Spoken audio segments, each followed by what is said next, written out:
43. 42.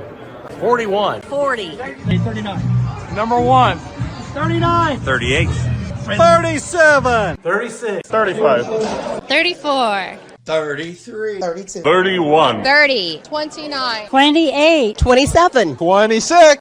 25. 24. 23.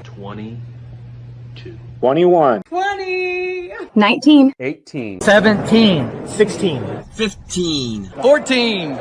13. 12. 11. 10. 9. 8. 7. 6. 5. 4. 3.5. 3. 2. 1. Hey, Rocky, you want to see me pull a show out of my hat? Nothing up my sleeve. Presto!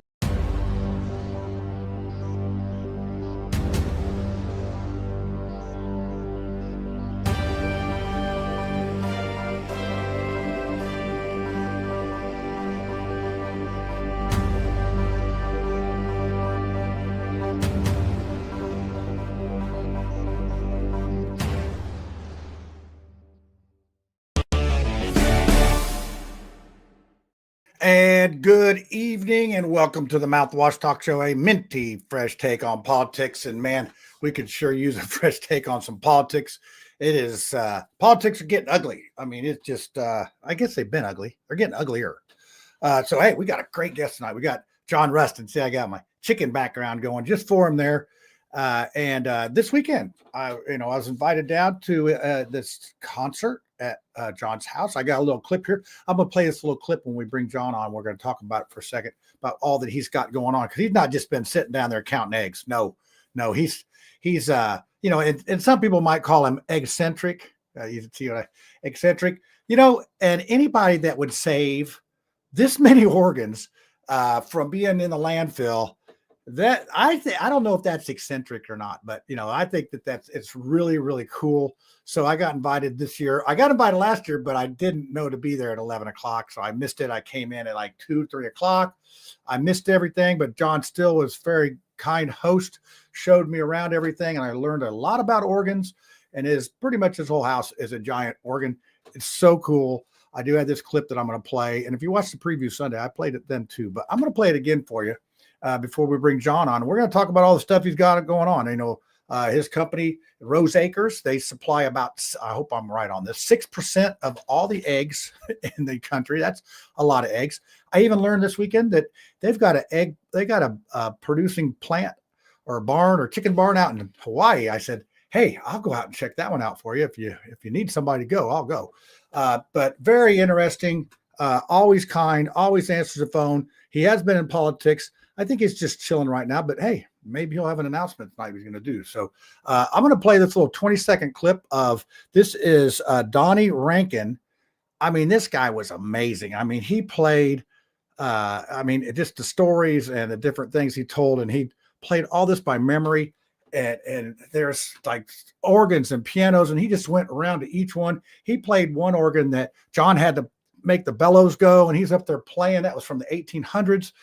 I don't know. I couldn't even keep track of the buttons on my truck. So I don't know how he did all these buttons and knobs, but it was spectacular. I'm going to play this, and then we're going to have our guest, John Rust, come on the other side here. So we'll see you in a second.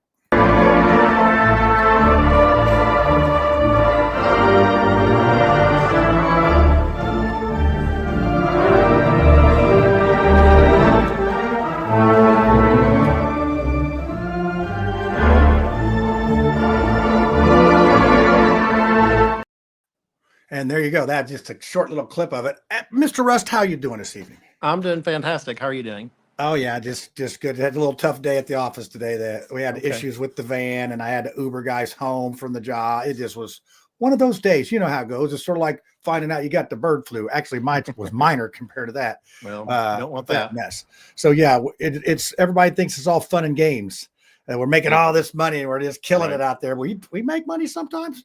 Sometimes we don't, right? Farmers make generally good money 1 year, and they give it all back for the next 3 to 4 years. Sort of like going out to and it goes like that over and over and over. It's been like that all my life. Rinse and repeat, and rinse and repeat. And you're still here talking about it. Well, hey, let's talk about your show on Freedom 95. First of all, 1 o'clock on Saturdays, and I believe you record that on Wednesday. So you have a guest coming in tomorrow, Janae Trimble, who's has been on our show, and she's basically a little bit of a whistleblower for the assessor's office down in Monroe County.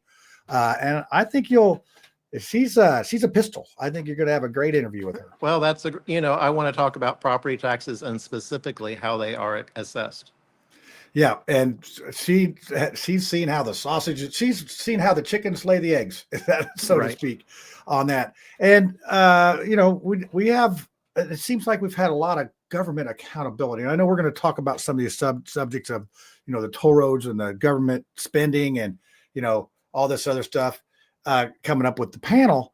But it does seem like people are really sort of paying attention to hey, what are you spending all this money on? You've been making these deals with people and spending our money, and then you want more taxes. I think people are waking up a little bit to it. So, but what I'm going to do is I want to go ahead and play this clip. It's fairly long, but this is from Sky News, and it's British guys, and I have to sort of wonder about is there dentists over there in England, because I don't make fun of people's teethus. But they don't eat enough eggs. That's what it is. They don't. Look, our teeth are straight. A lot of eggs, it's teeth straight.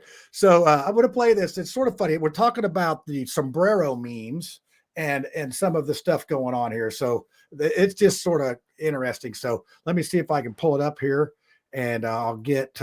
Let's see. Here we go. And there it goes. We can talk during the thing. So let's start out this week with the comedy stylings of Sean Fennich doing Donald Trump talking about government shutdowns and sombreros. And if you haven't been following well, don't worry, all will soon be explained. Hola, mi fellow Americanos y bienvenidos al cierre de Schumer. That means welcome to the Schumer shutdown.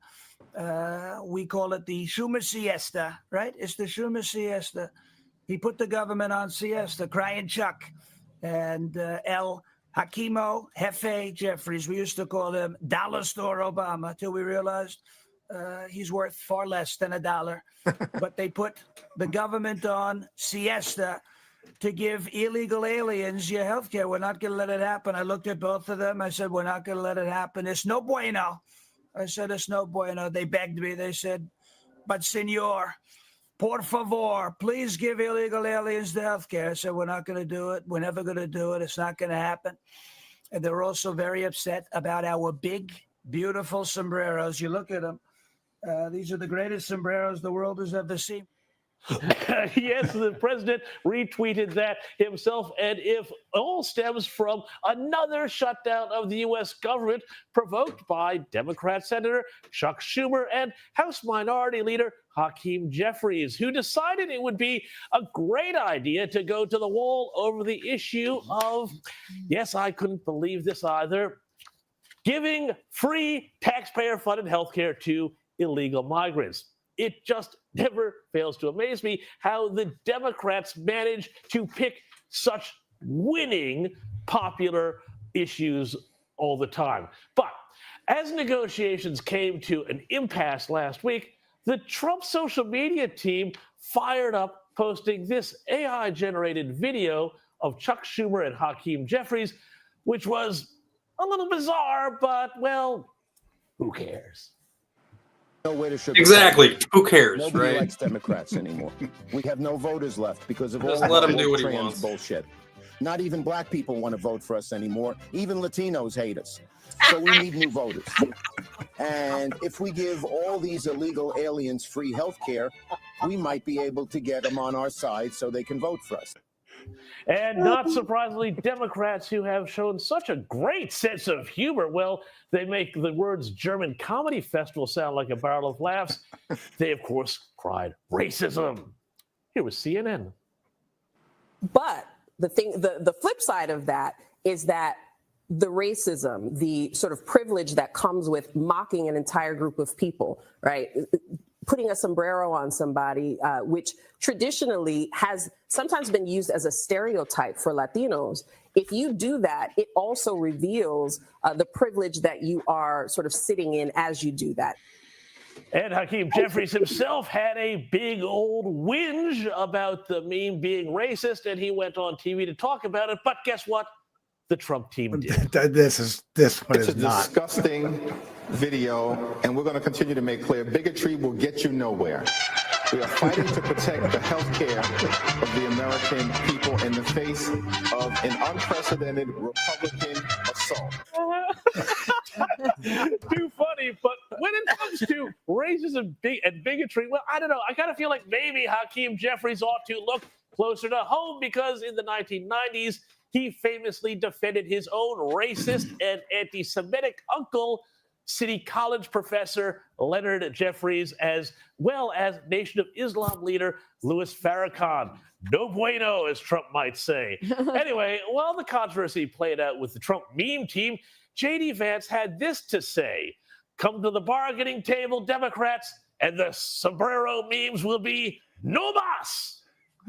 You've said that you're interested. Who the hell is this guy? Negotiations with these leaders, but This is what England thinks of us. Is it helpful? Just post pictures of Leader Jeffries in a sombrero if you're trying to have good faith talks with him. Oh, I think it's funny. The president's joking, and we're having a good time. You can negotiate in good faith while also poking a little bit of fun at some of the absurdities of the Democrats' positions, and even poking some fun at the absurdity of the Democrats themselves. I mean, I'll tell Hakeem Jeffries right now, I make this solemn promise to you that if you help us reopen the government, the sombrero memes will stop. And I've talked to the president of the United States about that. The sombrero memes will stop. Now, on the subject of humor, though, it's interesting to note that J.D. Vance has a much better sense of humor than the Democrats, because when people started making those weird inflated face memes of the vice president, like this one, and they became a sensation on the right as well as the left, Vance himself even leaned into them. But the Democrats, well, they don't have as much of a sense of humor. I love this little story in the comparison because it shows the Trump team doing what I always tell the right to do: be funny, because the left can't do it and they can't handle it. Sure, the government shutdown is serious, but also sitting around and assuming and issuing talking points, which the Democrats are doing and what the Republicans used to do, that's not going to fix it. And in the meantime, the Democrats are looking so utterly lame on this issue that even left-wing woke Comedy Central has noticed. President Trump has been posting AI videos of Hakeem Jeffries in a sombrero. And now, unfortunately, Democrats are hitting back with their own videos. It's midnight. The Republican shutdown has just begun. Can you see me? Well, of course you can, because the Republicans turned the lights off. Open the door, Mr. Speaker. Open the doors of Congress, Mr. Speaker. Republicans, hello? Republicans. No Republicans on the train. Hello, Republicans. Have you seen any Republicans? No Republicans here. No Republicans here because they all died from secondhand embarrassment. Yeah, no, that is so lame. And there you go, though. That's a 2-for-1 truth bomb this week. 1, the left can't meme, and 2, the right tends to win when they're having a good time. All right. So yeah, I couldn't help it, Brad. And that's Sky News. Oh, there's so many that things is wrong Sky with News. I gotta make that go away. There we go. Hi, John. Good to see you. Hello. Hey. Good to see you. Yeah, this is gonna be interesting. 2 Johns on the top, on the bottom here. So let's get it right here. Let's see. We got to get everybody in their right positions. Let's see. Oh, Brad, what happened there? Lucy's fighting Washington Township zoning. So, or not Washington, Henry County, whatever she's in down there. So I don't know. Once they get Lucy going on something, they should kind of look out. Yes, they should very well look out. And I know she loves the new John Rust bust that's going out there. I do think I have a picture of that. Well, look at this. Look at this, John. Look at that. I got that right there. The property tax and toll roads are theft. Let's just start out with that one. If you would, talk about what's your opinion on toll roads. I know that we talked about that Saturday and the vein in your forehead was popping out. Well, Indiana already has the 4th highest gasoline tax in the country. Why on earth are we adding tolls on top of that? You know, there is money pouring in. I saw a revenue forecast and it's increasing, and I hear from the establishment, oh, the money is not coming in. It absolutely is coming in. It's increasing. And now they want tolls in addition to that. Yes, I know. These helicopter pads aren't going to build themselves, John. or $90,000 SUVs. Exactly. Oh. Hey, we're on the same page. Tiffany, you want to join in? Come on, let's throw in another. Tiffany's got a $90,000. Yeah, there's something that's expensive. I was thinking as John was talking about, you know, the bus and stuff like that. The average Hoosier earns $49,000 a year as of October 2025. About $4,000 a month. So yeah, I think those tolls and gas tax hit pretty hard. Yeah, and it goes up a penny. Is it every year? It goes up a penny, another penny, or is it the gasoline tax does? Yes. Yeah. So every year it's going up a penny every year for I think 10 years or something like that. But anyway, it does not slow down. Well, and there's a super Indiana, right? A ruby red state, Indiana, with a conservative supermajority, allegedly a Republican supermajority. Why are we number 4 in the nation, only behind California, Illinois, and Pennsylvania in gasoline tax? Well, Aren't we a Republican state? I think we are. I don't know. Well, and you know, one of the things that I just think that there's not enough competition in the major road building. I mean, I think Milestone, maybe Reith Riley, those aren't huge players, but you have Walsh, Superior's in Florida, Walsh is out of Chicago. I just don't understand why we don't have road contractors here that, and I think they may be growing, but these projects are so gigantic, you cannot fund them. I wouldn't even want that payroll. You got to keep feeding the beast too. John. Yeah, the payroll. So union labor. Construction's never going to end. Yeah, a union labor makes. I mean, an employer pays a union labor is like almost $50 an hour for a labor. Now the labor only seats about $30-ish of that. $4 of every hour they work goes to the union. I mean, just straight to the union. And so you can see why auto unions have $850 million if they want to go on strike. I don't even want to think about what, they have 12,000 employees or something like that. And $4 that's like some real money. Yeah, but this is also like why we have Labor Day and days off now and better working conditions too. Like, I mean, well, I don't think that's where the money go. I think the money, what's happening, it's like the IEDC. Where on earth is all this money actually being spent? IEDC is spending $180 million with 3 guys that are connected to or on the board of the IEDC. Yep. Hey, Tiffany, those are your people. I'm sorry. That is unacceptable. That's unethical.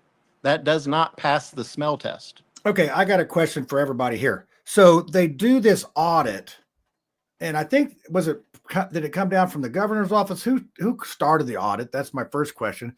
And then secondly, we see some results on this that gets reported, and there's like 30 different ethical violations on this. And what do we do? So, well, nothing to see here. And they said there's nothing to see here. It was bad. It was really bad. It looks bad, but let's not do anything about it. Let's keep going. Yeah, it's like, well, we checked it out. So, Tiffany, do you know anything about that? You're like, did you have these big problems up in the Fishers Council with any kind of? We passed our budget yesterday. Our city runs very lean and very efficient.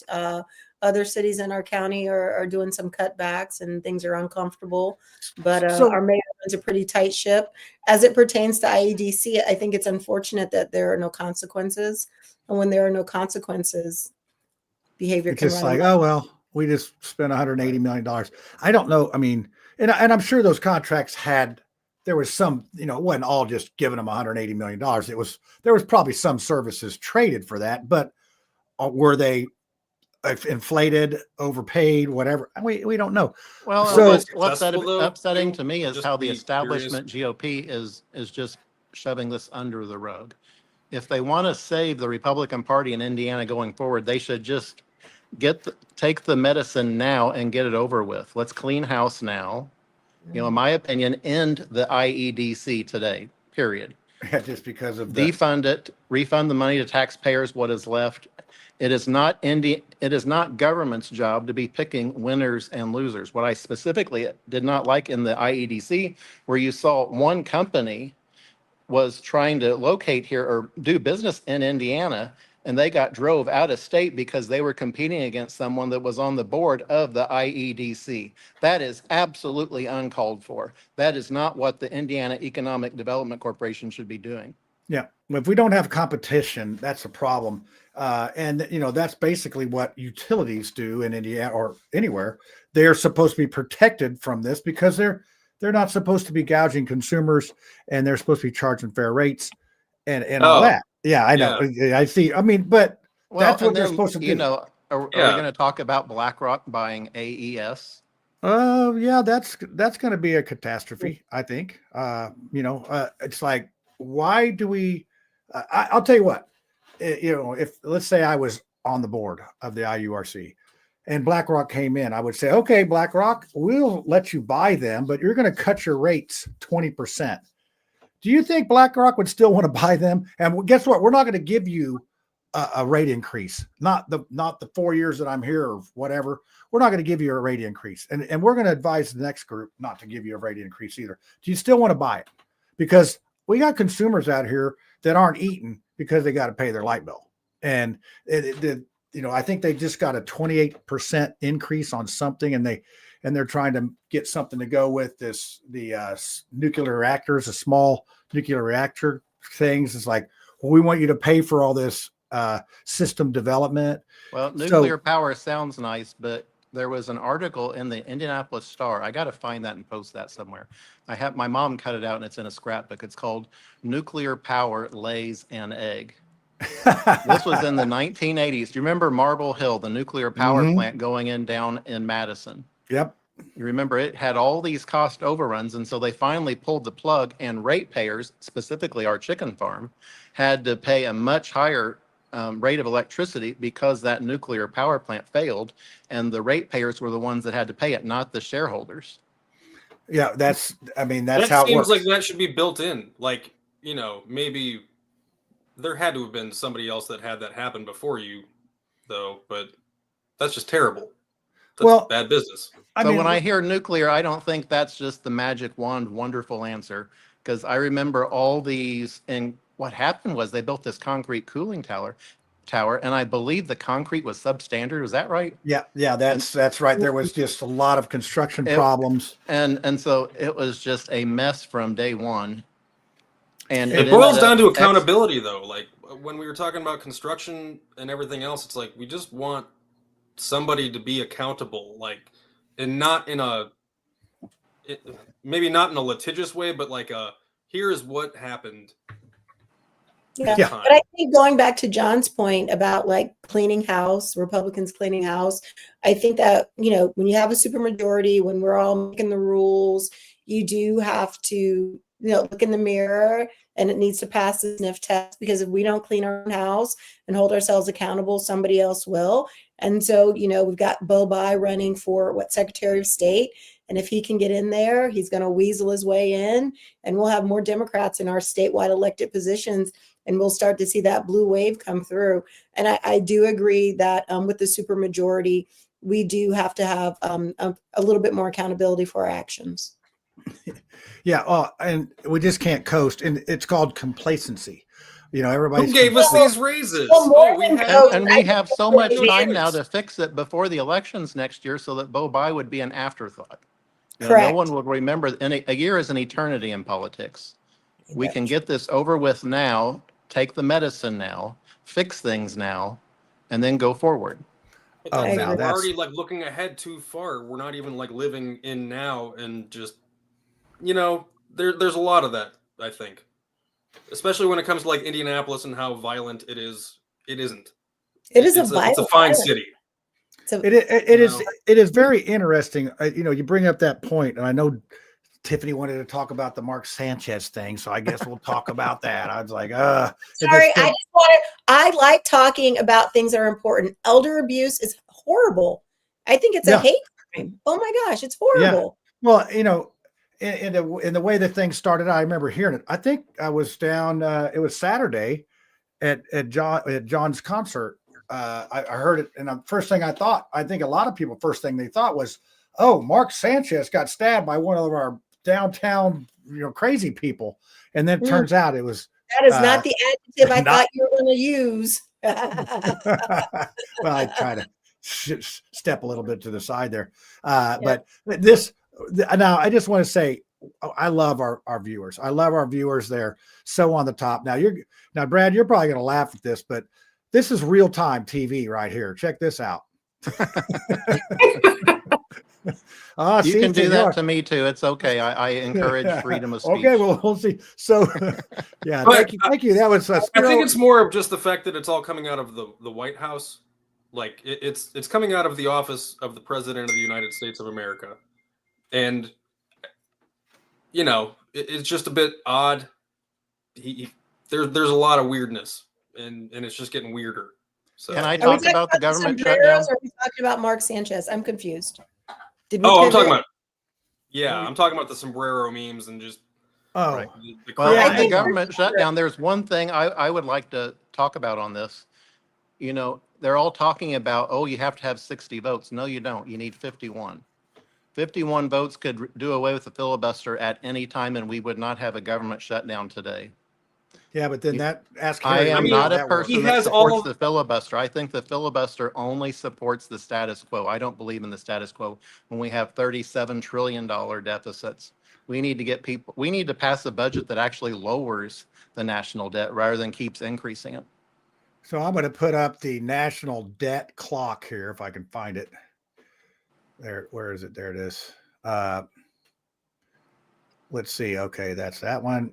Yeah, keep talking. Keep talking. If I had a producer. There it is. Yeah, I've had a producer. Let's share this. They're arguing about how much to increase the debt. I don't think it should be increased at all. I think we should be reducing it. There's the clock right there. It says 37 trillion. Yeah, there's a window open on it. You got to close. But that's it. Haven't we all been living enough with this that we're just kind of immune to it, or it's just a fucking number? Sorry. You had it right the first time. Well, it's sort of like the stuff that goes on downtown. I think we're numb to these it's shootings. Noise, but it has a direct effect. And I was telling John this on Saturday. It has a direct effect on our currency. The dollar is worth 10% less just this year against other worldwide currencies. Just this year, 10%. That is massive. Well, they were showing how much was getting printed on that that page there at the same time. And I go to Walmart and I check the egg prices all the time. They're $2.97 in Franklin right now, and same in Seymour. We're getting probably $1.30 right now. Bluntly, we're losing money. That's that's the egg market. That's okay. But Walmart.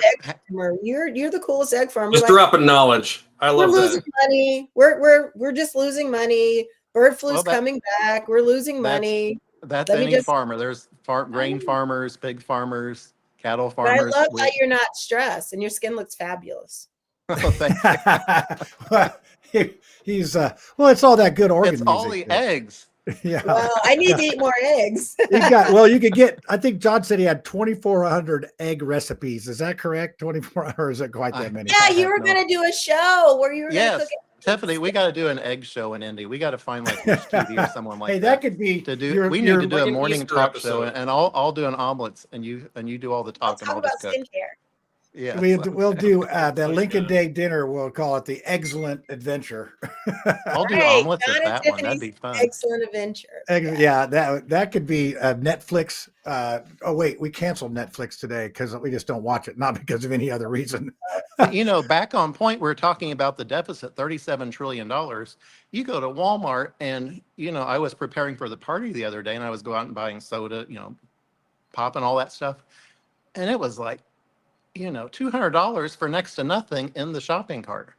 Yeah, the Halloween candy is insane right now. It's like $25 on the. It is now. I can say this as a chicken farmer. It's about cheaper to go out and buy eggs and give those out instead of. So I want to interject here. So for the last probably 7 or 8 years, instead of candy on Halloween, Tiffany gives out ramen noodles And every year it is better and better. And it is just so much.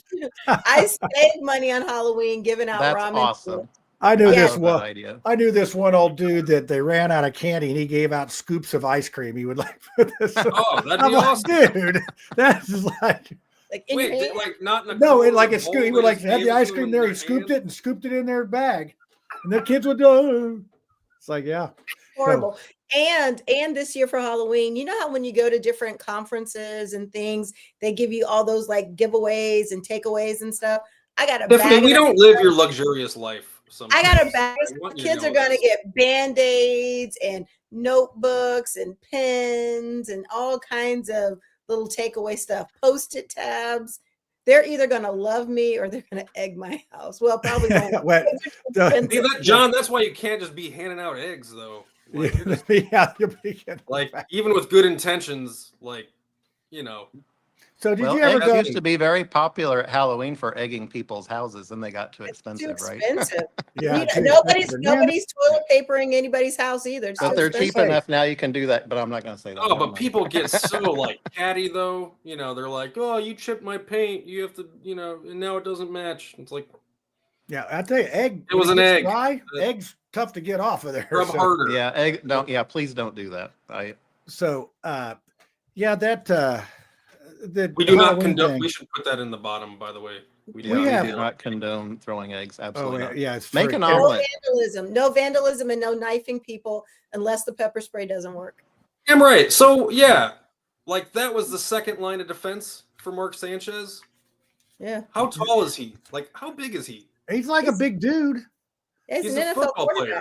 So this is Tiffany's prediction. Tiffany's prediction and encouragement is that I think the switchblade, the purchasing of switchblades will increase dramatically among senior citizens because they're small, they're easily concealed, and they work, and they can use them to defend themselves in hand-to-hand combat.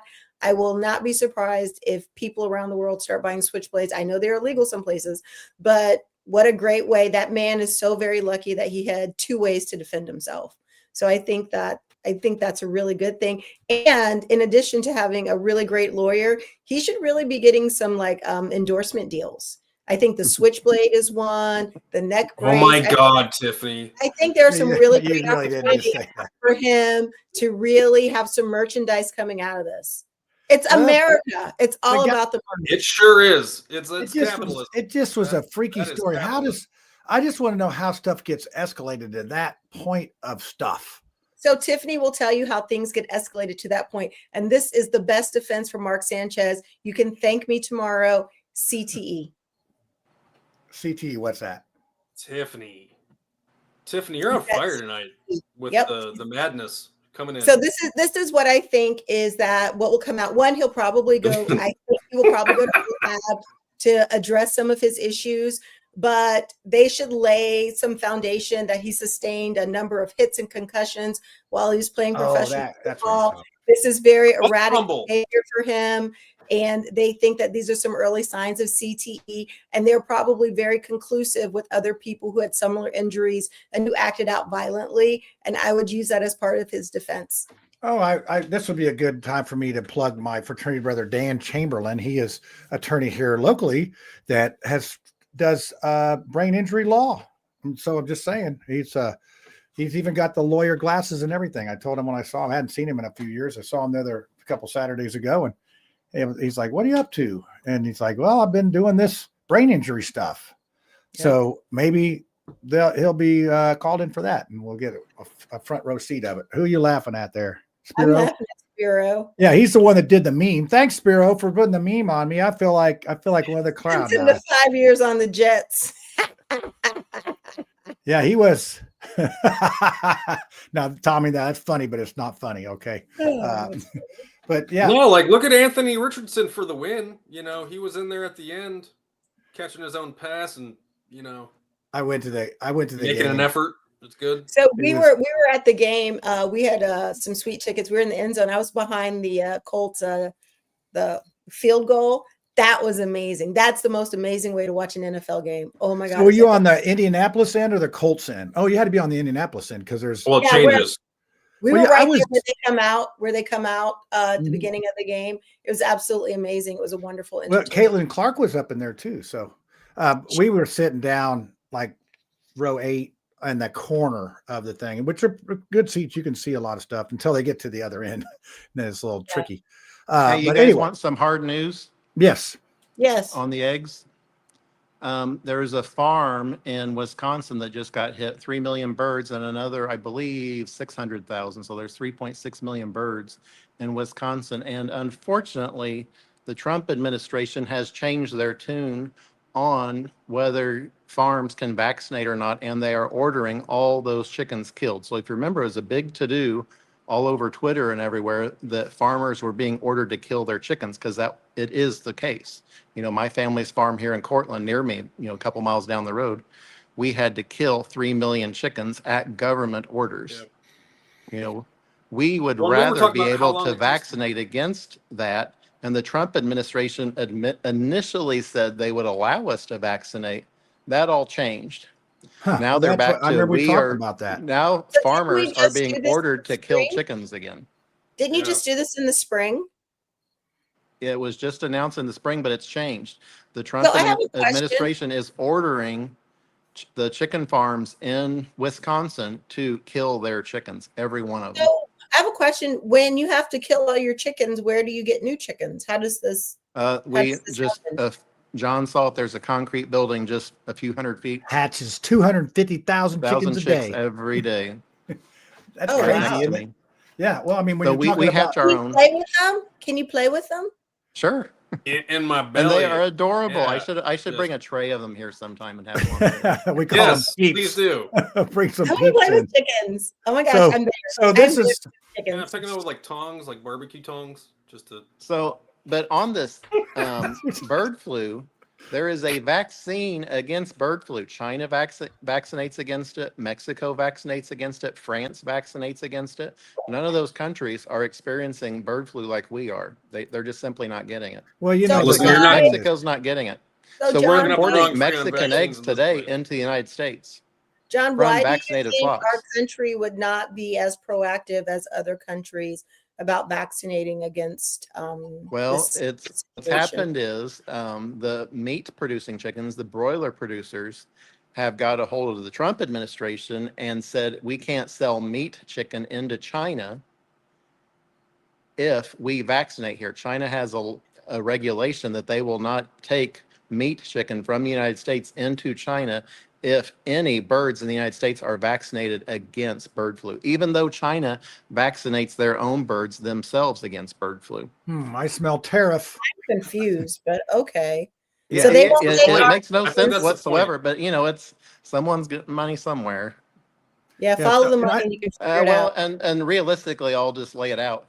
The broiler industry is gargantuan. That is big dollars. The egg industry is tiny in comparison. It's small eggs compared to that. So this Yeah, is, we're- I think, you know, we're- Janet. I was going to say what the over/under was about how many egg jokes you were going to make with John on, because about Yeah. a minute into the show, you He's were like, at like 4. excellent. Excellent. Yes, Ex- that was what I eccentric, started thinking. eccentric. And it's like, well, it's like, you know, it's like Janet says here, I wouldn't trust any vaccine. I think that's what's your, No, and that's your question, yes. Tiffany, is like, what's the holdup on this? I think, Yeah, you know, I people don't are know. either, Well, France has been doing it for a decade now. Mexico has been doing it for a decade. It's hard And to get what's over happened is- stereotypes. Yeah, You know. what's happened is this strain of bird flu, we first got it back in 2015, almost 10 years ago now in It's still Iowa. kicking. So it has not went away. Normally in the past, because bird flu came in 83, I remember when I was in high school, we got it. And it lasted about a year and it went away. And then it came again in the late 90s and it came for 1 year and disappeared. But now it's just ongoing. And so we're like Court Acres next to me, where we have 3 million chickens. We are only half full back in production. We only have 1.5 million chickens there. only, yeah, that's a lot of eggs. So, we're going into our season now because this, Thanksgiving and Christmas is our season. That's you when gotta- people are baking for the holidays. Yeah, you got to have a lot of eggs for them pumpkin pies. And so, unfortunately, the price will probably creep back up before the holidays. Yep. So a lot of this bird flu is attributed to the migratory birds like the piper cranes so you say up in Minnesota. So these birds are starting to come from Canada because it's getting cold up there. So is that what you think that's Damn causing Canadians. I'm confused. Yes. So what is it, from their droppings or them Yes. intermingling? Yeah, Yes, they and what just fly happens, over and Tiffany, they're upward flying disease. back from up north from the Arctic Circle down here. And there are, if you look at the flyways, there are literally millions and billions with a B, billions of birds flying south right now. And so we're in a hot season. So my family's farms, we're under red alert. We don't allow visitors onto the farm. Everyone has to shower in and out going into the facility. There's signs everywhere. Well, and one of the things is those birds are they're hardier than a chicken. A chicken is not as hardy as those, so they can carry this bird flu and not even affect Canadian them. geese carry bird flu. They do not die from it. Yeah, like Tiffany said. And we got ours. We're pretty sure we got ours from sandhill cranes. At Court Acres, when that hit in late January, that was a sandhill crane infection because that's right. They were roosting here in Jackson County, and there were a million of them in Jackson County. Yeah, well, Muscat. Should we be hunting these birds?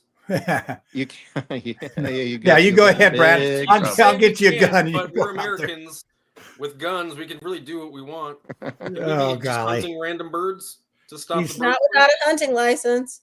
You need to go to the Good. library. Then go to the government, pay your whatever to go hunt, and just start shooting birds. You're going to shoot 1 million sandpiper cranes. That is Are you going to shoot the American angry dream, birds? right? You going to shoot the angry birds? No, but is that not allowed?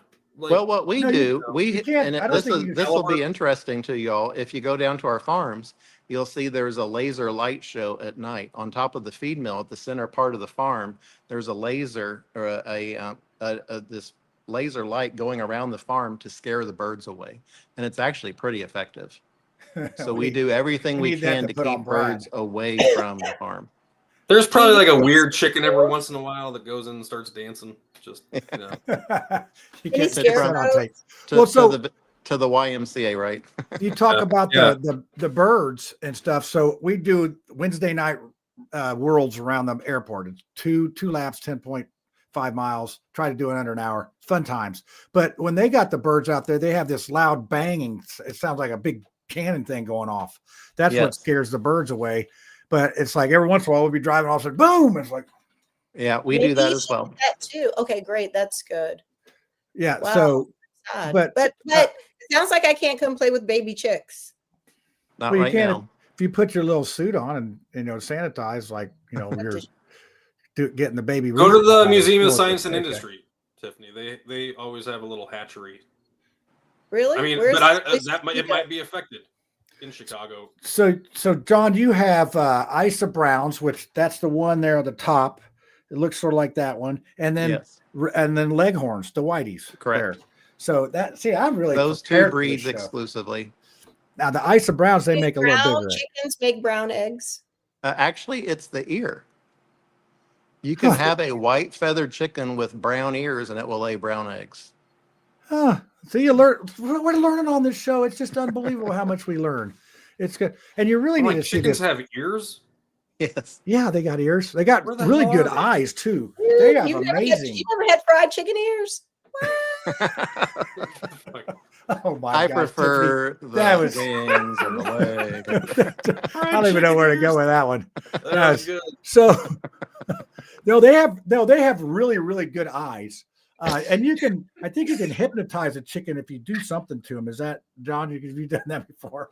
If you Well, I'm sitting here in my barn and I have this picture of it across the way of some chickens where I used to gather eggs when I was a kid. And when you're reaching in underneath them to get the eggs underneath the chicken, they would pull at your skin and pull hard. they So don't. Isn't that called biting? I mean, Yeah, they chickens can be quite mean. Yeah, they're mean. All right, lawyer. when you pull with your mouth, it's called a bite. Well, Unless they they got got. their fingers. they got Unless no they got teeth. chicken fingers. Oh dear. They harvest all those.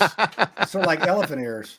How did the elephants here? They took all their ears. Brad, the But- chicken fingers, not even gonna laugh. No, I don't Yeah, get Brad, any. Well, I mean, you were on top of your game tonight. This is. I mean, you laughed enough for the both of us on that. So and chickens are interesting. So John, how long do you usually keep them for? Like 9 months before you rotate? We keep them 2 years. Oh, you keep them 2 whole years, and they produce pretty good. Especially Where do they go when they retire? They feed our pets. They go into dog food and cat food. How much of Do you it sell them? goes into like a bag of cat food? I couldn't tell you that. I have no idea what the ratio is. So wait, But do you that like herd them up and someone comes to get them? No, they get them live and take them to facilities that kill them and make them into dog food or cat food. So you herd them up. They're like, hey, come on, let's go. Yeah, they go out live and they get taken to a processing plant, just like if they were going to, a meat chicken going to Tyson's to get cut into chicken for Kentucky Fried Chicken. Same thing. So when I was these ones become like a slurry, though. No, they wouldn't be doing that, but because they will separate out the feathers and stuff like that. They're not going to feed that. So it's like make a lot Okay. of kilos. So when I was riding down there, Brad, I was riding my bike down. I went to Edinburgh and I wanted to ride, like 30 miles down and then 30 miles back. And when I got close to the chicken place, there was feathers in the road. So they must have, I was like, oh, I'm getting close. I see the feathers and they're in the road. So yeah, but when a chicken, well, even young chickens will shed chickens when they get moved around if it's windy out or whatever. yeah, they're just little feathers. So how many chickens can you get on a semi? Do you know that? About 37,000. Man, that's a lot Yeah. of chickens on there. They're in there like Pee Wee Herman sitting there going. But wow, that's it's just fascinating. If you think about a chicken is an amazing animal. They can eat the moldy junk, whatever, and then they poop out an egg. It's every day, not just poop, poop, poop, poop. And the other thing I learned, laying egg rolls out the egg holes, So we keep them 2 years. After 2 years, consumers just would not want to buy the eggs they produce. And you were talking about this, John. The shells become more deformed over time, and the shells become much thinner. So we couldn't run them through our machinery that grades and packages and inspects them. Yeah, the 'Cause they would just break up in the machines because the shells just get thin over time as the bird ages.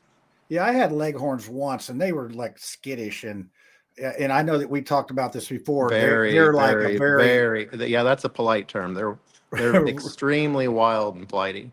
yeah, and they got to be regular. They sound fun. Yeah. Yeah, they Oh, sound. the Well, it's birds, like yeah. foghorn leghorn. I said, son. I said, I'll keep all my feathers numbered. For But just the such brown an hens emergency. generally are very, Is that John very Kennedy? tranquil. Yeah. Yeah, Oh, the the browns are tranquil. They're cool. the Yeah, Isa Browns. They're a half like a French breed, but they are really. You can pick them up, and they. You can pet them. You can hold them up and pet them.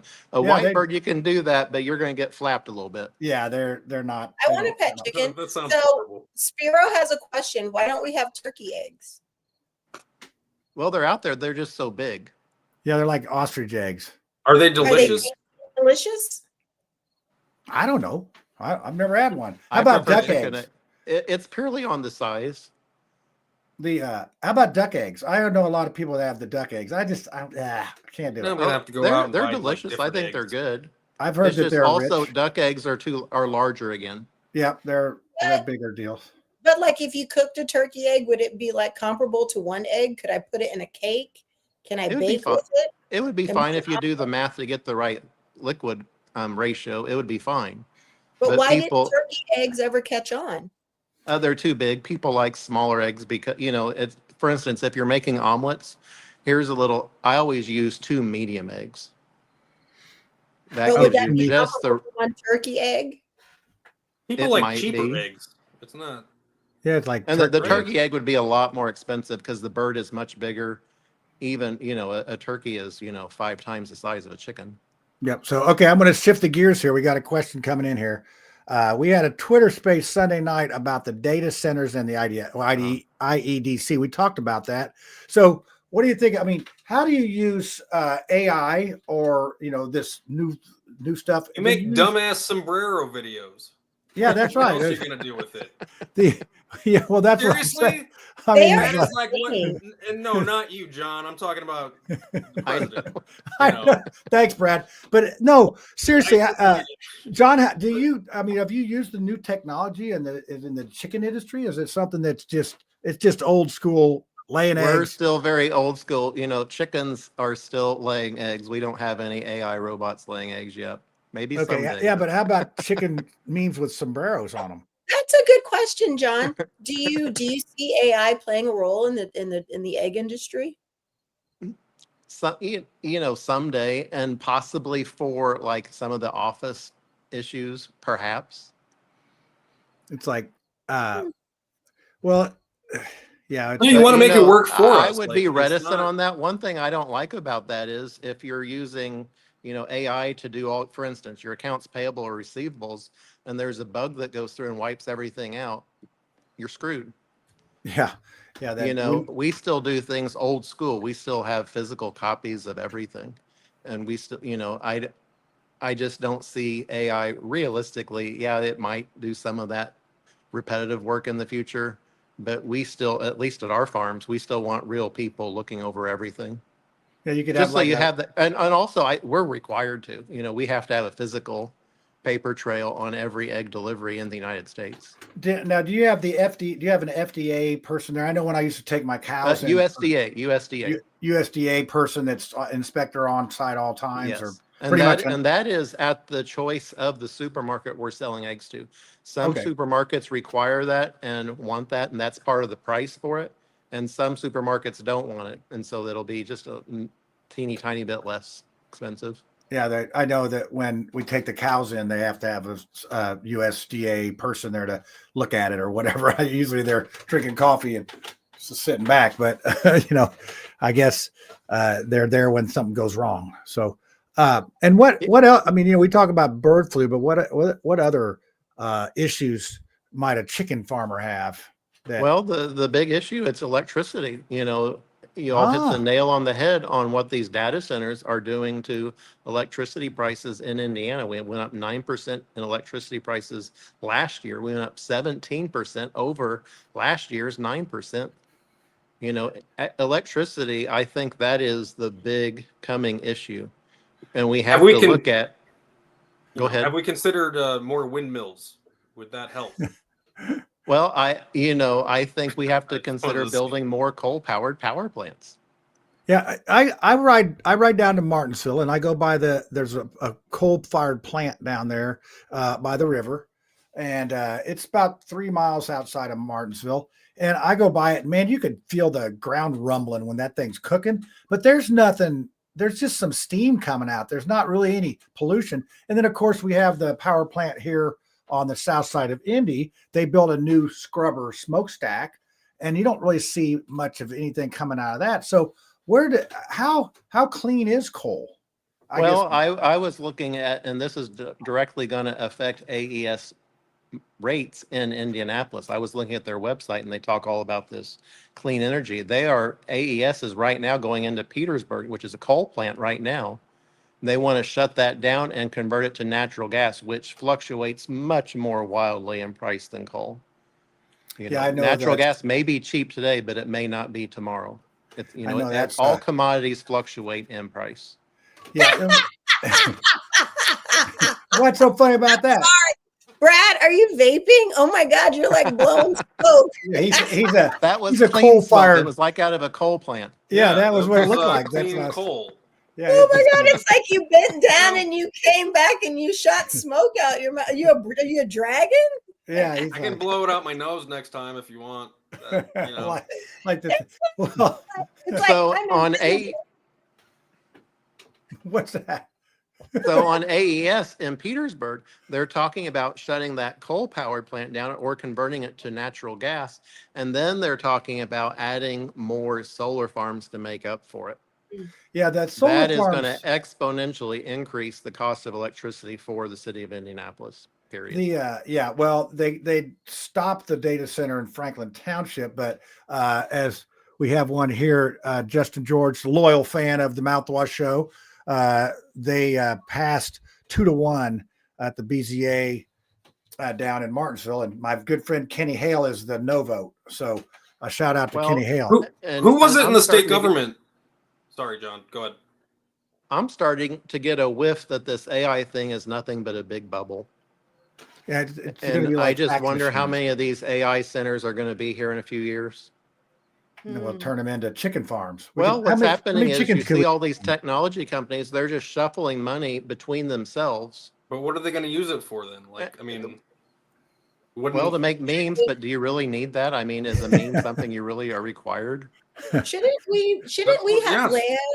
Shouldn't we be looking at like South Dakota, North Dakota, like Montana? Aren't there other places that make sense for some of these data centers? Space. That's already got its cooling up there, and you could use solar all the time. Just John, I set it up swear, there. if you keep bringing this up, like You Elon and Musk is Elon. going to make a freaking lot, like a rocket that just, or a laser beam that just shoots at us from. Yep. Just space. takes. And I got you on the Don't- list, Brad, to be one of the first experiments that we're going to shoot. Well, John saw this down there. A buddy of mine just I'm being speaking of serious. Elon Dodge that. Musk, a buddy of mine just bought a Tesla Cybertruck, and we had that down the barn, and I drove that thing. I think it's uglier than sin, but if you drive that thing, it's amazing. Or it drives you. It's wild. And the thing and was, that's what I'm for. I'm for the free market deciding what I want to buy or what you want to buy. But I don't think anyone should be subsidizing me buying a Cybertruck. I think that should be something I want on my own. now Elon Musk got a heck of a lot of subsidies to get that thing started from Barack Obama and that administration to get the Tesla. You know, he got a lot of subsidies to get going on things. So Wait, can we go back to the data center thing? Because Yeah. I wanted to ask, Back to the data centers. I mean, trying to put them like I was driving through Greenfield and there were signs that said no data center here. I mean, isn't there better land that is suited for this than using our farmland, using land that's close to our suburbs? Can't we kind of look and say, hey, there's not a lot going on over here. Maybe this is a better place for it instead of trying to put it where people don't necessarily want it. I think it all comes down to the power grid, the water supply, because they do make air supplied data centers. They're cooling by the air, but they're not as big. With the water cooling, they can make a bigger, more condensed, bigger facility. I hear you. And I go back to my point. Can we look at like the map, like Indiana, look at the nation and figure out some places that would be more conducive there's to money having there. things instead of like outside of the suburbs or, Well, I think the reason they want to come to Indiana is because we did at one time have lower electricity costs. That's changing, unfortunately, now. And Yeah, so it's just- Hoosier ratepayers are having to pay for these data centers. Hoosier ratepayers are having to pay for, Mark Zuckerberg's Meta and Google and Amazon. Well, this is why we need those, tolls. those companies are trillion with a T, $1 trillion companies. To Why your- are we to our subsidizing them? point at the beginning of the conversation, the average Hoosier makes $50,000 a year. I don't really think that we're doing much to help them, help their money go further. I mean, I think some of it and I wish Lucy was here because I'm sure that for every dollar that a Hoosier makes, I'm sure they keep 60 cents of it. But I think we just have to really think about how this impacts people. People have kids need food. You got to feed kids every day. You can't take a day off. They need shoes, they grow. I mean, I don't know if some of these things are making it easier to raise a family. We're not even going to talk about the low birth rates in the United States and what that means. I mean, Well, what is there to look forward to sometimes then? If it is like a journey of just Well, they poverty used to maybe say sometimes. it takes $1 million to raise a kid up to time to leave, and that was a while back. I bet it's more than that these days. With all the expenses. But wait, like with the data center though, what was the state official who said that if any town council votes against them, that they'll That was the that they could be sued? Secretary of Energy, right? Yeah, I think it was the lady, right? It was. Yeah, and so what's a Republican doing saying these companies should be suing I don't think local Secretary communities? said that. I don't think she said that. We have a new one for Indiana, Abby something May. Yeah, but well, the bigger picture is I think all that stuff is a bubble, and I think it's all hype. And yeah, it's billions and billions and billions of dollars. And my gosh, when that comes crashing down, look out. Yeah, You know, well, if you look at the stock market right now is a record high, but it's only the top 7 companies that are high. Everything else is really not doing that well. But look at how golden the Oval Office is. Isn't it just like it is so golden it's fancy. and just so so luxurious. You know what, John, to your point about the top 7 companies are doing really well, I think that's really indicative of our American society as a whole. You know, the divide between the rich and the poor, you know, the middle class is going to get squeezed out.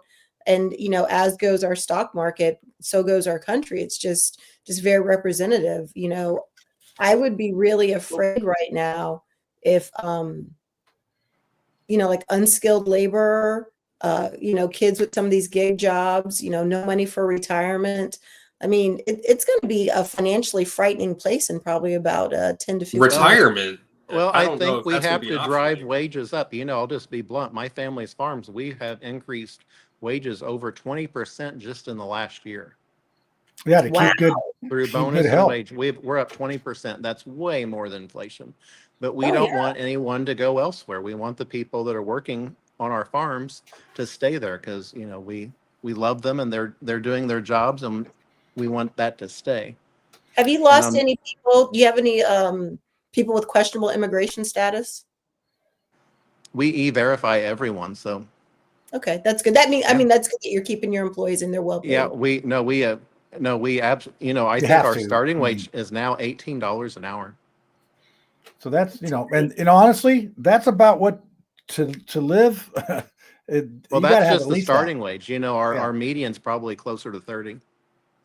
That's like those. Hey, And it's what important. county are you? And so maybe to your point, maybe people are going to have to move away from some of these metropolitan areas and find Well, we're in better jobs. Jackson, Jennings, Newton, Pulaski, White, and Clinton all over. counties in Indiana. Or Yeah.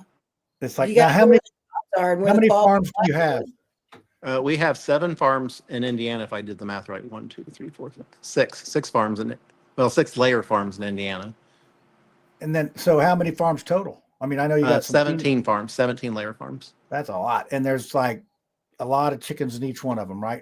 Right. So, But we're still very much Indiana centric. You know, Quart Acres is still the egg basket of the Midwest. ooh, yeah, there you go. the egg basket. Egg basket is. You're giving me Laura Ingalls. I love it.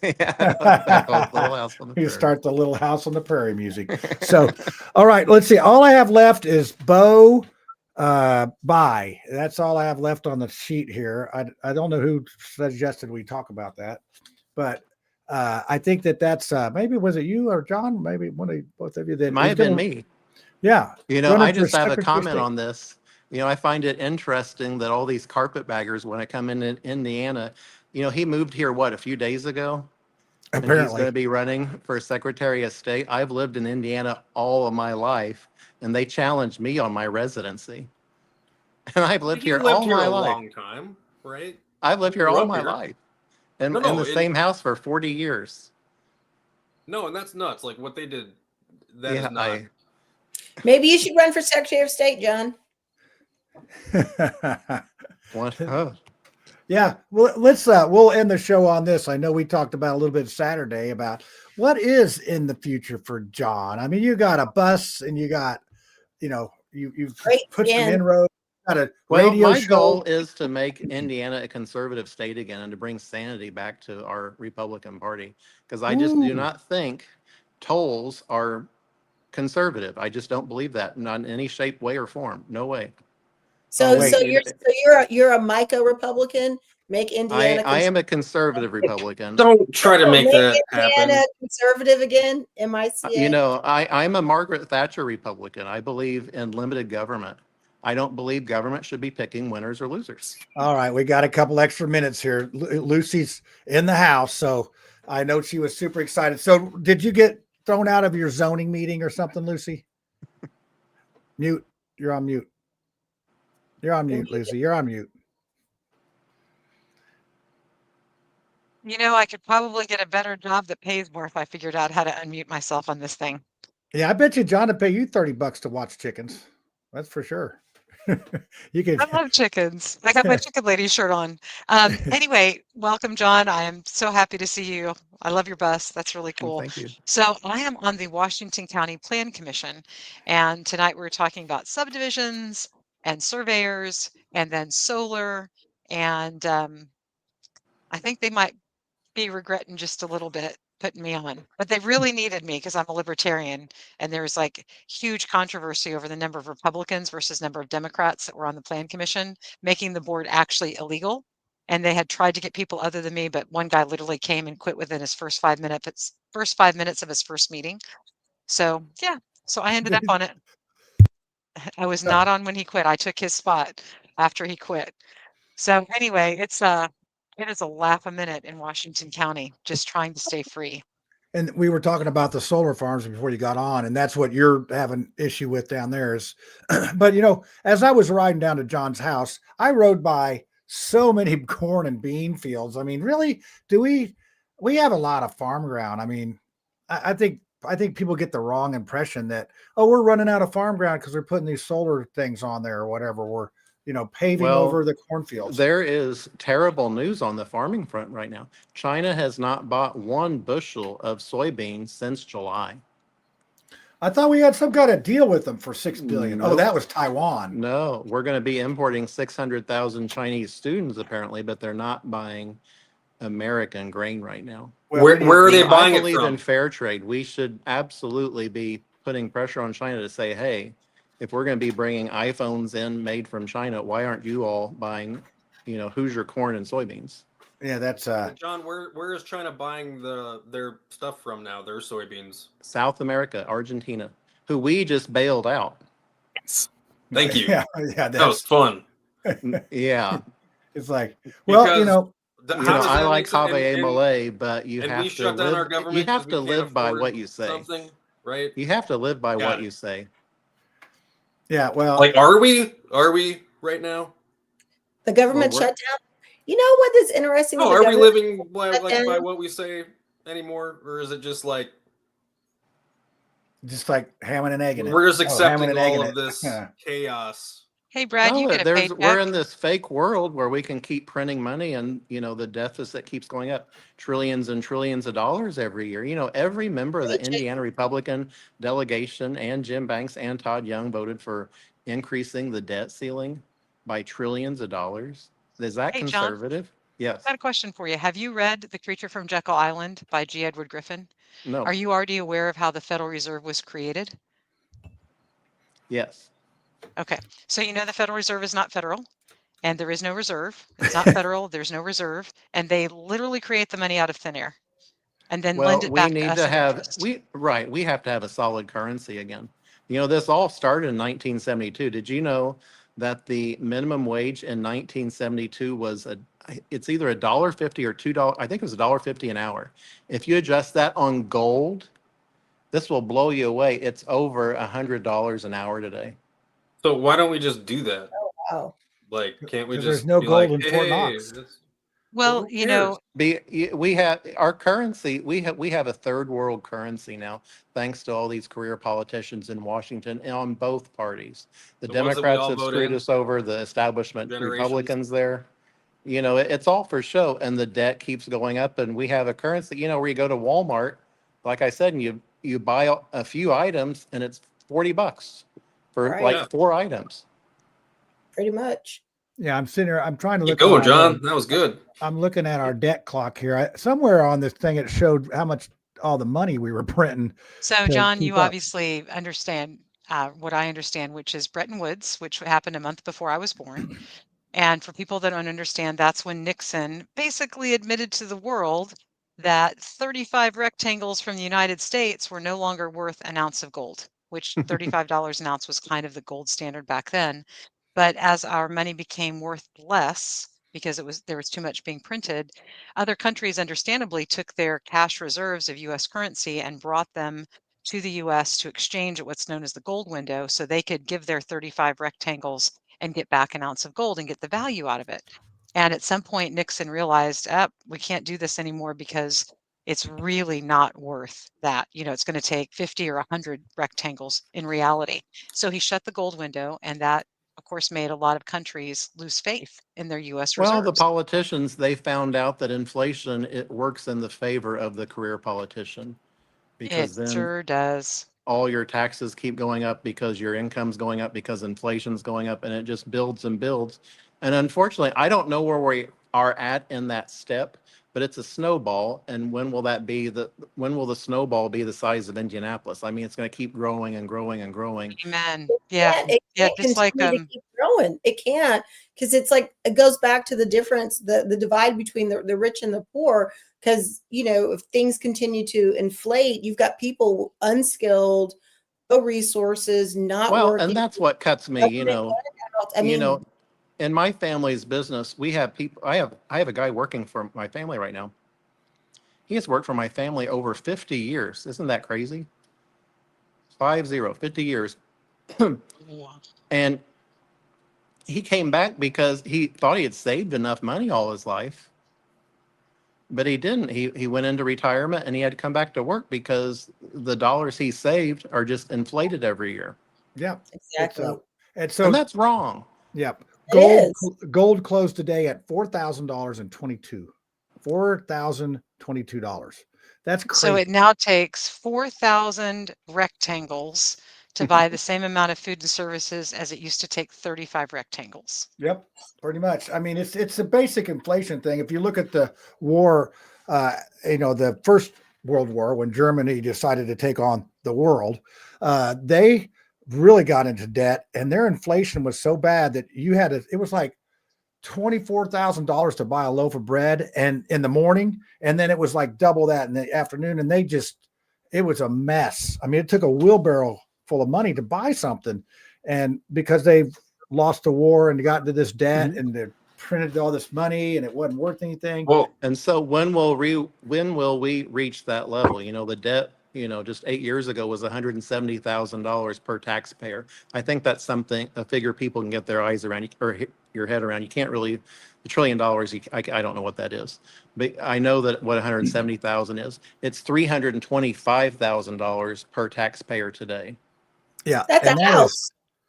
That's a lot. And so it's nearly doubled in just 8 years. The average American's portion of our national debt is a house in Fishers. That's what I hear you saying.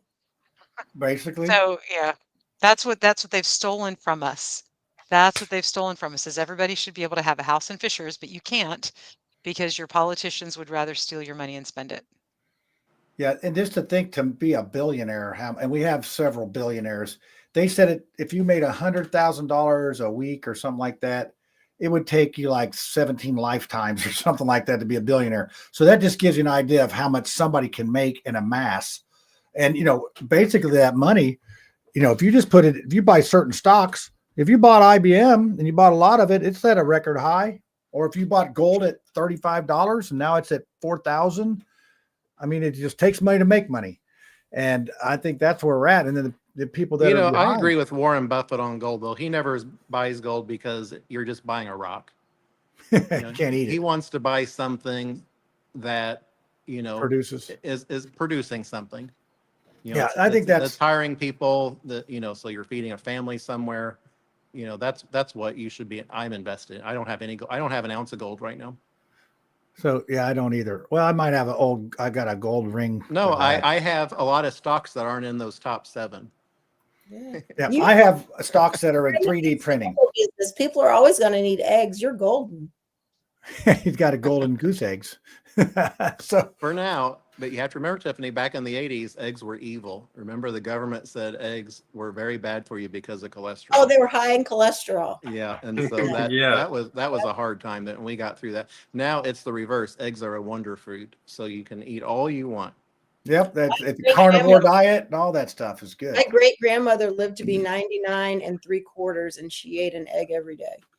My mom's 91 and she's still working. She still works 6:30, 4:30, really 7 days a week. She goes to church on Sundays and then she comes back and goes to work.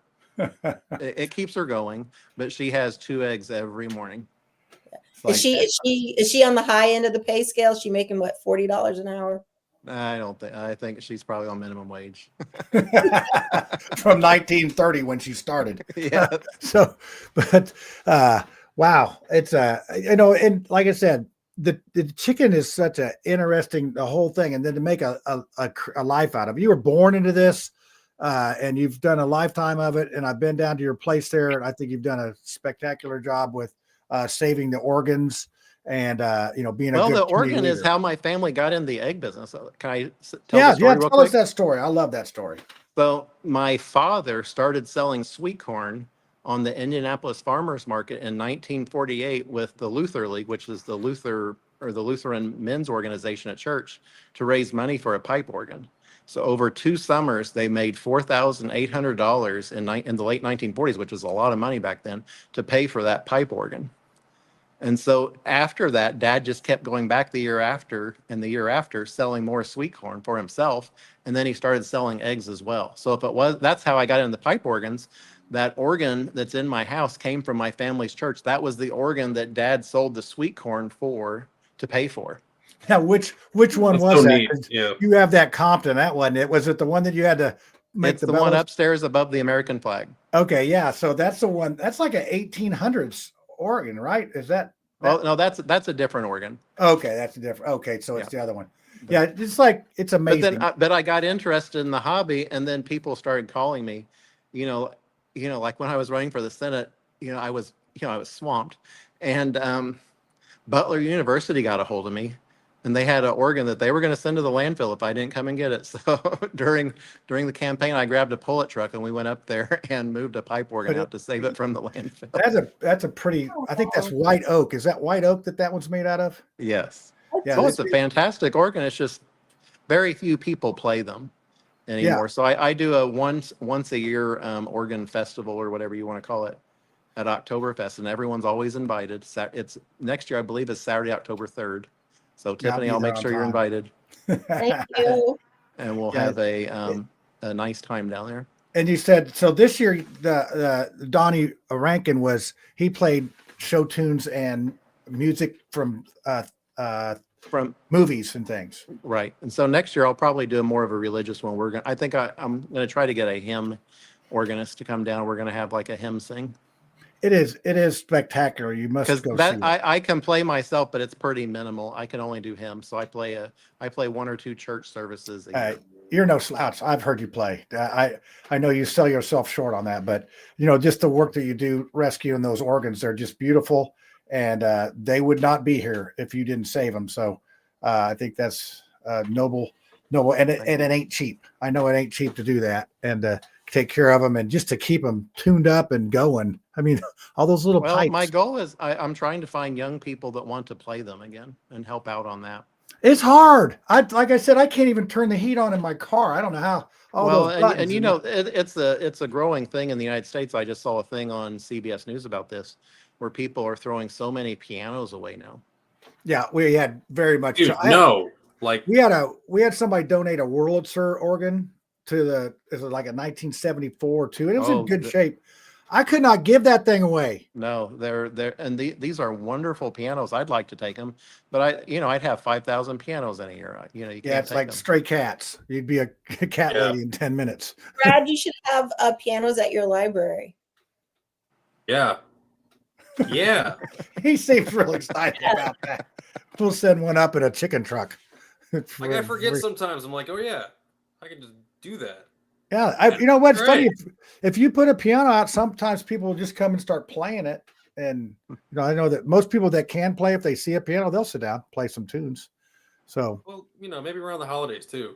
Hey, I got an idea. We should have like Christmas or the holidays. Have you ever been to like Christmas? Downtown used to have a piano bar, but maybe we should have like an organ bar, like put 2 organs together and have dueling organs. They used to do that. Well, I'm sure they did. That when you had people that could play them. Now you can hardly find 2 people to play them. There was a bar in Seymour that had an organist, and so my father was kind of eccentric at times, but every Monday on our chicken farms, he brought in a organist who brought in this electric organ, and then he would serve Kentucky Fried Chicken. So when I grew up, I listened to organ music on our farms at noon on Mondays with an organist playing always patriotic stuff. So it was, Sousa marches and stuff like that. Some tunes are better on an organ than some aren't. That's awesome. Your chickens. I'm sorry, what? You don't feel bad eating like Kentucky Fried Chicken? I love Kentucky Fried Chicken. I like Popeyes too. Yeah. So when you have I met millions Colonel of Sanders. chickens, I met him 2 times. I met him at an egg convention in Georgia in like I was really young. It was like 1981. And then I saw him a few years later, maybe a year later at the airport in Louisville. Did he always wear the white suit? Yes. And he got it. I always remember this. He got into a white limousine, but he sat up front. And I was having a conversation. I was a kid, but I was asking him, why are you sitting up front? He says, I like talking to the driver. So he was in a white stretch limousine and he sat up front. That dude didn't start Kentucky Fried Chicken till he was 65. I mean, that's crazy. He did all these other businesses and then he took that recipe and started that chicken restaurant and off he went. Where did that recipe come from? I don't know. His grandma. I don't know. Maybe John gave it to him. I don't know. The recipe. You mean, what did it taste like before Colonel Sanders came along? Were just people? And it didn't have the 17 What herbs were and people spices. even doing? Like that's what I mean. He had the special herbs and spices, and I will push Jackson County, Indiana. Marion K. Spices here in Jackson County had a hand in that, and they still produce a spice that's similar. It's not the same that you can buy from Marion K. here in Jackson County. So, Brad, my people have always had seasonings and spices. So I think maybe Kentucky Fried Chicken brought seasoned fried chicken to the masses, but we were already doing it. Yeah. It's another thing stolen. It is quite a flavor. Stolen valor. But I think my people have always used flavors and seasonings, spices. That's been an us thing. All right, so we're going to wind it up here, and this is the last question. It's going to be an easy question. Do you like original or extra crispy? John, we'll start with you, and then. Oh my gosh, I like. Can It's like choosing a favorite kid. Can I say both? Because I really truly love both. No, you got this. Okay, I will go with original just because original when it's cooked correctly and it's crisp is wonderful. Okay, Tiffany. I go with original if it's well cooked. If not, it's slimy and the skin falls off. I don't like that. Now you're talking about Church's chicken. I feel like extra crispy Church's and Popeyes. It's just a little too much breading for me. Yeah. Okay, Lucy, what do you like? As you can imagine, KFC would never pass my lips. Like I wouldn't even walk into their store because I think the MSG floating in the air would probably throw me into a migraine.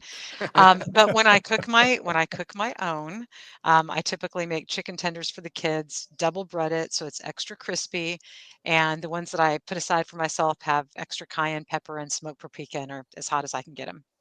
So Dave's Hot Chicken.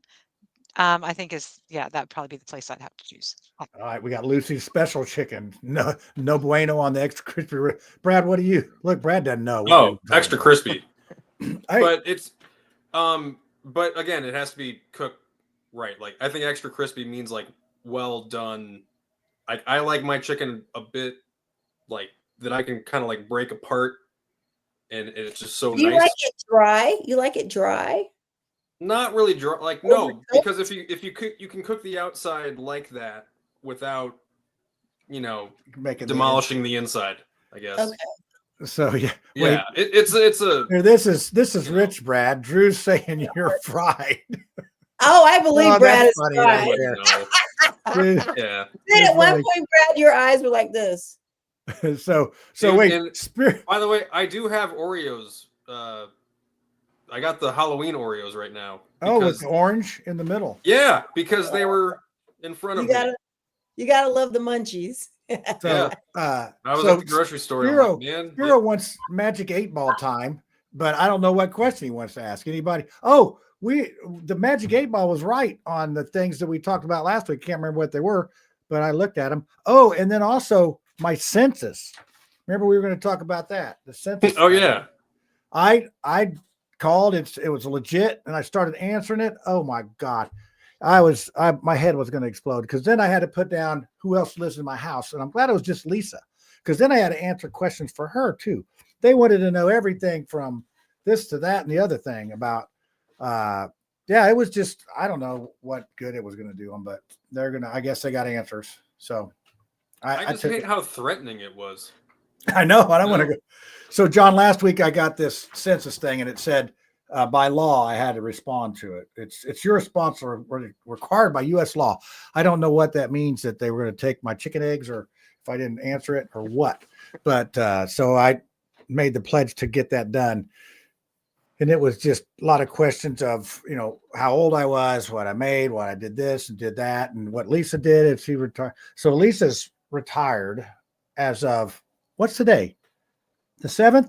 She's 62 on 10/9, which is Thursday. And she has already signed up for her Social Security, and she's going to get her checks and stuff. So good for her. So she's officially retired. She's still going to put up with me. For me to give a story? Yeah. Okay. I never met John Mellencamp. He's from Seymour, but his mom was my mail lady. Oh, really? Did he live on 31? On Old 31? Yes. Okay, yeah. I think I remember somebody said, that's his house up there. So she was my mail lady, and it's my Social Security story. She worked for the post office even after John was, he was a mega rock star and rolling in money. And we were talking one day. I said, "Why on earth are you still working?" And she was offended by that. She says, "I am working for my full postal service retirement benefit that she worked her whole life for. She wasn't going to stop just because her kid was famous and rich." And I thought that was awesome. Yeah, it's like, I just remember that's a Hoosier value. Hearing that. And I knew some people that, I think Mellencamp went to IU for maybe a semester or two. Now he's crazy politically. I don't think I agree much. Yeah, he was pretty wild back then. I heard some stories about the dude that was like, he's very aggressive type. But I just loved his mom to death. I knew some contractors that worked on this house down at Lake Monroe, and they would tell the stories about different things and all that. Built a really nice house. But hey, he's a Hoosier folk hero. And Lisa Germano, I actually played music with her at a party. Now, I was playing the guitar and she was playing the piano, and I don't know how to play the guitar, but I just acted like I was playing it. So that's my Lisa Germano story, that, she was the violin player for John Mellencamp. She was very nice. But yeah, so, you're not old enough for you guys. I'm actually old enough to take the Social Security, and I'm like, wait until maybe a little bit longer to go ahead and get it, because I got to still work for a living because it's fun. Well, just be like my mom. She's 91. She's still working. And did you know my mom has never taken Social Security? That I threatened to do that, and Lisa said, "I'll take yours," because I didn't want to take nothing from the government. She's just stubborn. That's incredible. What a mom. What an example for the rest of us. She's an arch conservative, and she very much believes, if for her, I think everyone's entitled to retire. Absolutely, don't get me wrong, but for her, work is very important, and it's what keeps her going. That's why she's still doing well today. At 91 years old. I've not met your mom. I mean, how do I get that? She's mostly in Arizona anymore. She was just here like a week before. Okay, well, she's a snowbird, so you got to get her back. She disappears in the winters and she is out by our farm in Arizona right now. Yeah, so when I come down to get my Isa Brown chickens from you in the spring, will she be here? Yeah, she should be. Okay, I won't come back until then, because I'm hopefully going to be a snowbird in January and February, and then come back. But I'm going to retire my chickens. They're going to go to the dog food plant, or as I like to say, the Mexicans that work for me, they will make some definitely. I know, right? It's like, hey, I give them so much. I can say that. I say that right to them. I go, hey, come get these chickens. They'll come get them and make them into burritos. And I'll give you another fun fact. My mom, she still watches our books 100%. She has accounted for every egg sale since when she married my dad in 1950. I want to say 55 is when they got married, maybe 54. Holy cow, that's millions of eggs. Trillions. She has watched the books ever since then. So do you have an estimate on how many eggs you've actually produced? Is it? Yeah, I added up one time. It was over 10 billion.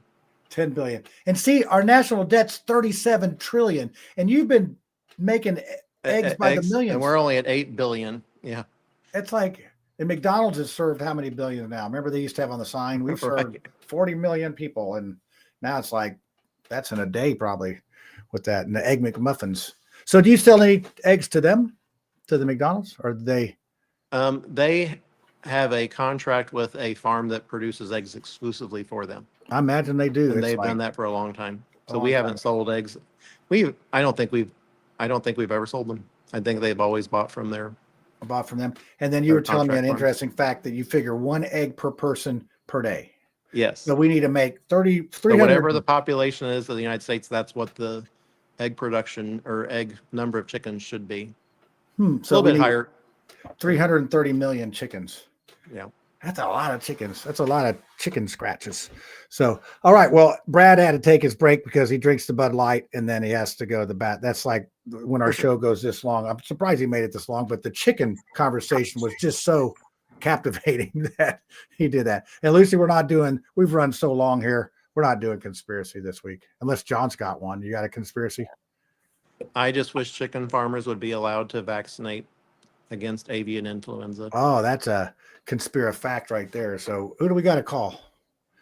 You got to call somebody. We got to put pressure on the Trump administration.